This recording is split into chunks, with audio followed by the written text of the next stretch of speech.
राजस्थान की छात्र राजनीति का एक ऐसा चेहरा जिसने 2022 में बिना किसी बड़े संगठन की मदद के विश्वविद्यालय अध्यक्ष बनकर इतिहास रच दिया। फिर उसके बाद कभी पुलिस से भिड़ जाना, कभी गिरफ्तार होकर भी किसी से ना घबराना। पेश है धाकड़ छात्र नेता, मजबूत आवाज और युवा उम्मीदों का सशक्त प्रतिनिधि निर्मल चौधरी। खम्मागढ़ी चौधरी साहब, थैंक यू। अब ये बीते दिनों तो हमने ऐसी तस्वीर देखी राजस्थान में जैसे कोई फिल्म चल रही हो, और उसमें थ्रिल भी है, उसमें पूरा एक्शन है और एक हीरो उसमें निकल कर आए, निर्मल चौधरी। मैं सबसे पहले आपसे पूछना चाहती हूँ, क्या हुआ था असल में आपके साथ? जी बिल्कुल, देखिए जोधपुर के अंदर एक डॉक्टर की पढ़ाई कर रहे एक छोटे से गांव के राकेश बिश्नोई, जो कि अपने एचओडी के प्रेशर में आके, दबाव में आके आत्महत्या कर लेते हैं।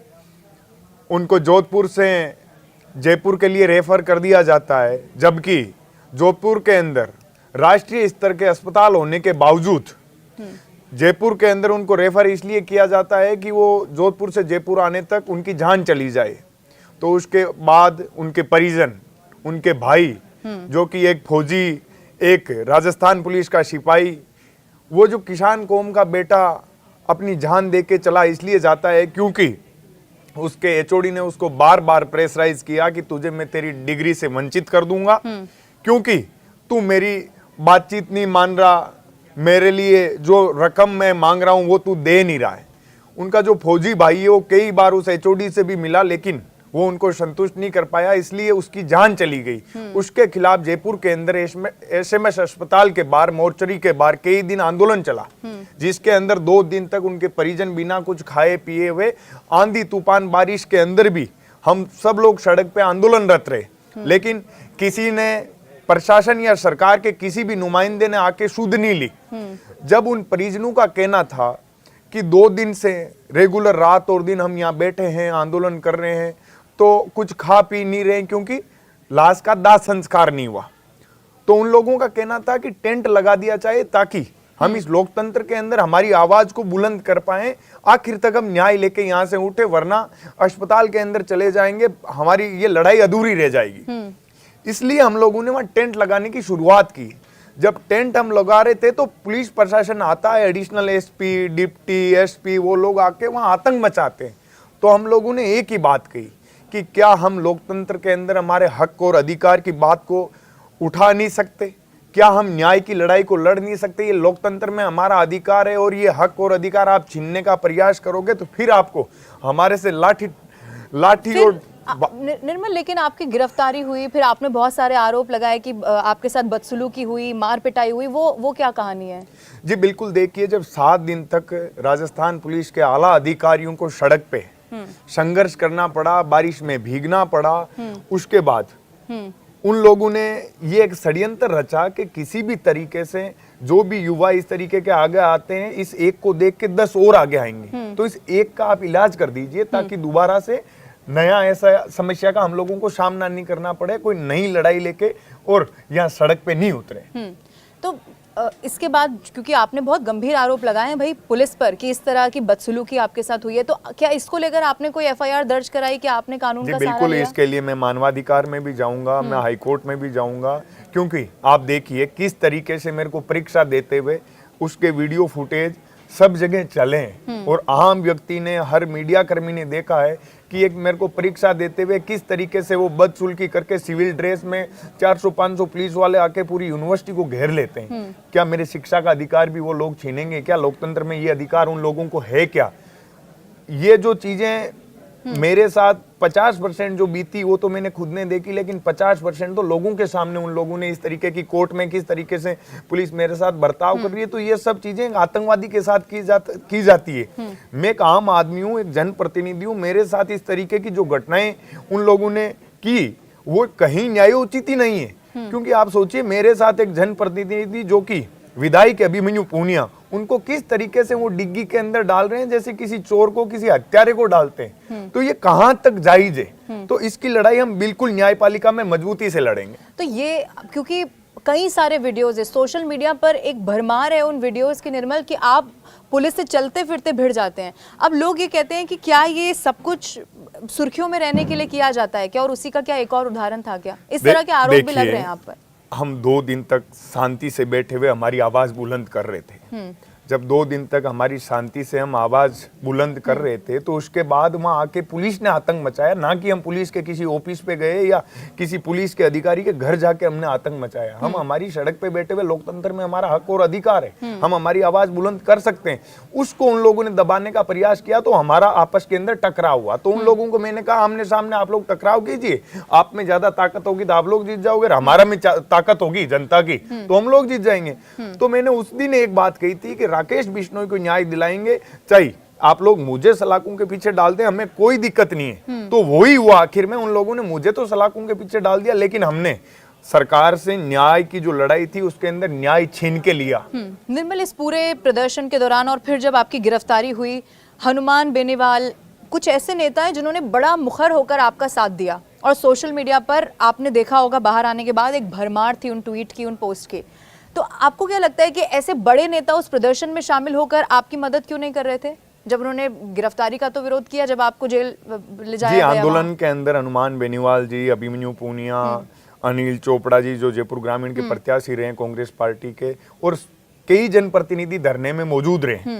लेकिन पुलिस वालों ने वो एक व्यक्ति को टारगेट करते हैं कि जो भी एक किसी व्यक्ति को टारगेट करके उसका ऐसा इलाज किया जाए एक षड्यंत्र के तहत कि वापस इस तरीके की समस्याएं हमें दोबारा नहीं झेलनी पड़े। लेकिन मैं पुलिस प्रशासन से इस मामले में डरने वाला क्यों नहीं हूं, क्योंकि असत्य कभी जीतता नहीं और सत्य कभी हारता नहीं है। अच्छा, हनुमान बेनीवाल ने कई सारे ट्वीट आपके समर्थन में किए। मैं और भी कांग्रेस के कुछ बड़े लीडर्स का नाम ले सकती हूँ, चाहे सचिन पायलट हो या वहाँ मुकेश भाकर। लेकिन निर्मल, आप बाहर आए, आपने किसी को धन्यवाद तो नहीं कहा? जी बिल्कुल, आपको मैं बताना चाहूँगा, पूरे देश की कांग्रेस पार्टी ने मेरा समर्थन किया था और मेरी इस लड़ाई को लड़ा था। तो जहां राहुल गांधी का नाम आ जाता है, जहां कांग्रेस पार्टी का नाम आ जाता है, वहां पूरे देश के आला कांग्रेस के नेताओं का नाम आ जाता है। छुट्टी के दिन कोर्ट खुल गए और फिर इस तरह की खबरें आ गई, ये सब कैसे? जी बिल्कुल, जहां जनता की ताकत होती है, जनता का जिसके साथ आशीर्वाद होता है, उनकी लड़ाई हमेशा विजयी होती है। लेकिन दिल्ली से आपको किस तरह की मदद मिली? अगर मैं, आपने राहुल गांधी का भी नाम लिया, क्योंकि इस तरह की खबरें भी हुई कि जब ये सब कुछ हुआ तो वकीलों की, आप जिस भी तरह की मदद होती है जिससे कि जल्द से जल्द आपकी रिहाई हो जाए, उस तरह की मदद आपको मिली? जी बिल्कुल, राहुल गांधी जी ने एक जो लॉ की टीम तैयार कर रखी है, लॉयर्स की, वो वहां हर जगह भेजते हैं जहां युवा हक और अधिकार की लड़ाई लड़ते हैं। और ये प्रशासन वाले जो लोग हैं उनकी आवाज को दबाने का या कुंठा के साथ कोई षड्यंत्र के तहत कार्रवाई करते हैं। तो न्यायपालिका के समक्ष हमारी आवाज की मजबूती के लिए, हमारे को जो लड़ाई लड़ने वाले लोगों का मनोबल नहीं टूटे, उसके लिए वो लॉयर्स भेजते हैं। तो उनकी टीम वहां आई थी और मेरी न्यायपालिका के समक्ष हमारी बात को रखी थी। तो मैं दोषी नहीं था, तो मुझे जमानत मिलनी थी। अच्छा, क्योंकि सचिन पायलट, मुकेश भाकर, सबका नाम आ गया, अब मेरा एक सवाल है, क्योंकि कई सारी चर्चाएं आपको लेकर, मुझे नहीं मालूम कि आप देखते हैं, पढ़ते हैं क्या, मुकेश भाकर और आपके बीच में सब कुछ ठीक है? जी बिल्कुल, हमारे भाई हैं। अच्छा, सब कुछ नॉर्मल है? बिल्कुल। जी बिल्कुल। अच्छा, अभी मेरा सवाल ये भी है, क्योंकि हनुमान बेनीवाल का हमने जिक्र किया, वो भी वहीं से आते हैं जहाँ से आपका ताल्लुक है।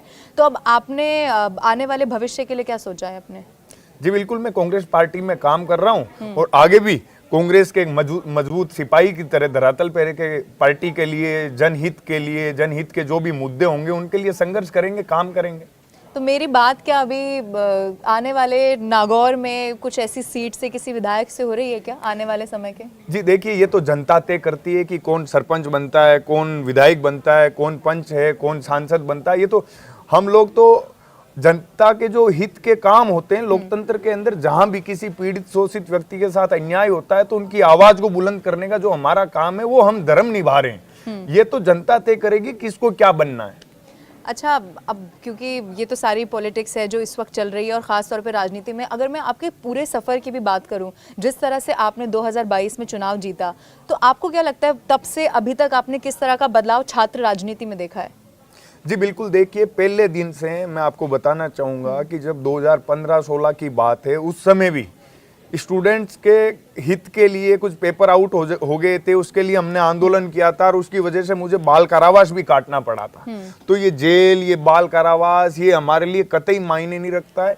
हम पहले भी इसी तरीके से, इसी रूप में लड़ाई लड़ता है और आगे भी, यदि प्रशासन को और समझ में नहीं आएगी और वो भी कानून की सीमाएं लांघेंगे तो हम भी और उग्र तरीके से उनसे मजबूती से लड़ाई लड़ेंगे। अच्छा, नाम निर्मल आपका, और आप हमेशा उसके उलट वो व्यवहार, वो स्वभाव, इतना आक्रोशित पुलिस पे इतना क्यों आपको गुस्सा आता रहता है हमेशा? जी, मैं आपको बताना चाहूँगा, हम लोग महात्मा गांधी को भी अच्छी तरीके से फॉलो करते हैं और भगत सिंह को भी अच्छी तरीके से फॉलो करते हैं। जब भगत सिंह की आवश्यकता पड़ती है तो हम भगत सिंह की राह पे भी चलने के लिए तैयार रहते हैं।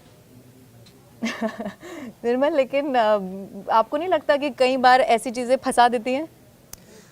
उसका डर मुझे इसलिए नहीं लगता कि मैं साफ नीति के साथ और सामाजिक रूप से लोगों की मजबूती के लिए सत्य के रास्ते पे चलते हुए काम करता हूं।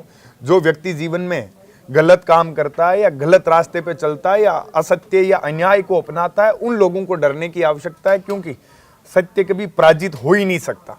आपने महात्मा गांधी, भगत सिंह का नाम लिया। अभी मैं अगर आपके राजनीति में पूछूं, कोई ऐसा है जिसको देखकर आप सीखते हैं या किसी को गुरु मानते हैं?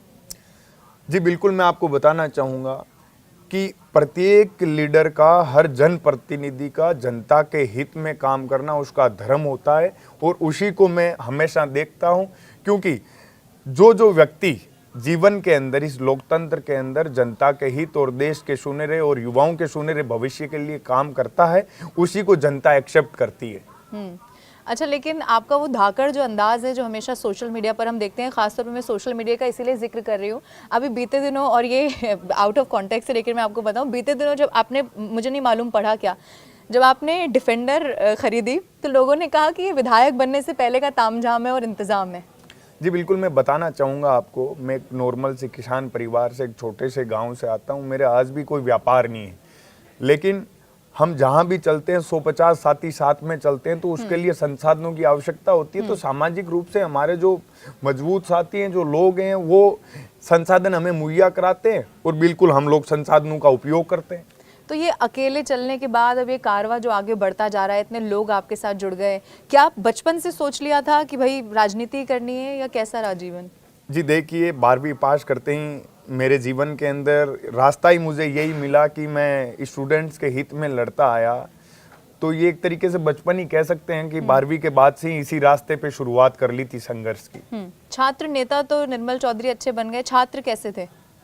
जी, स्टूडेंट भी मैं अच्छा ही था मेरी तरीके से। तो अब हर आदमी का अपना अपना मायना होता है, कोई किसी को नेगेटिव चीज़ें ढूंढता है, कोई किसी के अंदर पॉजिटिव चीज़ें ढूंढता है। तो मैं हमेशा मेरे जीवन के अंदर 51% जो मत होता है वो जीवन में काम करता हूँ। तो फिर अब अगर मैं और आगे बढ़ूं, क्योंकि अब देखिए नागौर से आप आए, छोटा सा ज़िला है, छोटा सा शहर है, उससे निकल के इतना बड़ा आपने राजस्थान में नाम, अब आप नागौर जाते हो तो कैसा लगता है, वहाँ से कैसा प्यार मिलता है? जी बिल्कुल, देखिए नागौर का तो लोगों का मेरे को एक परिवार के अनुरूप हमेशा आशीर्वाद मिला है। जब मैं छात्र संघ का चुनाव भी लड़ा था तो लगभग मेरे जिले के हर गांव ढाणी के लोगों ने आके मेरी यहाँ मदद की थी, क्योंकि उस टाइम भी मेरे को कई अत्याचार और अन्याय का सामना करना पड़ा था। तो उस समय भी मेरे लिए आधी रात को कोर्ट खुले थे और मेरी जमानत हुई थी। वो इसलिए पॉसिबल हुआ कि मेरे जिले के, मेरी गांव ढाणी के हर तबके के लोग मेरे साथ खड़े थे और मेरी आवाज को बुलंद करने के लिए वो लोग उस समय भी एक क्रांति के रूप में मेरे साथ हिस्सा बने हुए थे।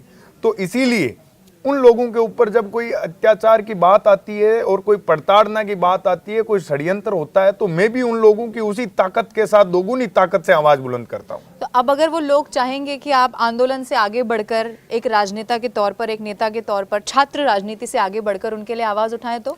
जी बिल्कुल, उठा ही रहा हूँ। आप लोग देखिए कि वहाँ जो लोग बैठे थे, किसान वर्ग के लोग थे, डॉक्टर था, फौजी था एक भाई उनका, एक पुलिस वाला था। तो उन लोगों की मैं लड़ाई लड़ रहा हूँ, तो उन लोगों के चाहने पे ही तो लड़ रहा हूँ।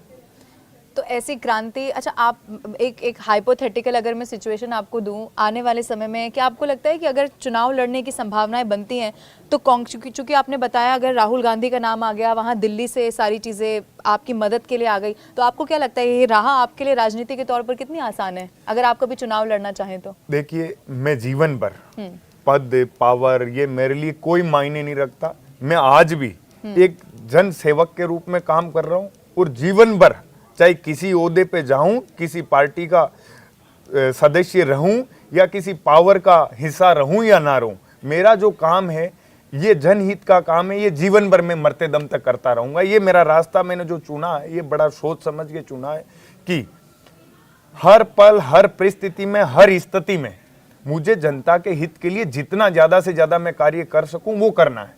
और माता पिता क्या कहते हैं, वो खुश हैं इस छात्र राजनीति से?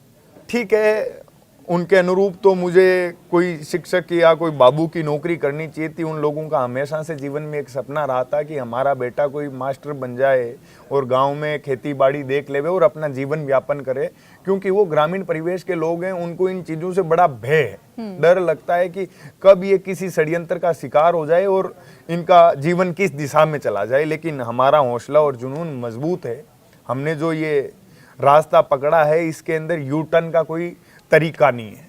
तो अब अभी भी वो बाबू या शिक्षक की नौकरी पे टिकते हैं, या ठीक है उनको लगता है कि ठीक है आप अच्छा कर रहे हो? जी, उनको ग्रामीण परिवेश के लोग हैं, वो अपने हाल में गाय भैंस रख के खेती बाड़ी करके मस्त रहते हैं। वो ज्यादा लंबी रामायण में नहीं पड़ते। तो निर्मल चौधरी, मैं आखिरी आपसे सवाल पूछ रही हूँ, अब आने वाले जीवन के लिए आपने क्या सोचा है? मेरे जीवन का पहले दिन से, जिस दिन मैं इस रास्ते पे उतरा था, उससे लेके आखिरी दम तक जनहित के कार्यों में अपना जीवन समर्पित मैंने कर रखा है और इसी रास्ते पे आगे बढ़ता रहूंगा। जनता की खुशी ही मेरी मंजिल है। आपको बहुत सारी शुभकामनाएं। छात्र राजनीति से आप और आगे बढ़ें और जिस भी Thank you. तरह से आप अपने खासतौर पे क्षेत्र के लोगों की आवाज़ बनना चाहते हैं उसमें आपको खूब कामयाबी मिले। बहुत शुक्रिया हमारे साथ जुड़ने के लिए। Thank you. और इस वक्त क्या सिनेरियो पूरा राजनीतिक यहाँ पर बनता हुआ नजर आया। निर्मल चौधरी हमारे साथ जुड़े जिन्होंने बेबाकी से अपनी बात यहाँ पर रखी।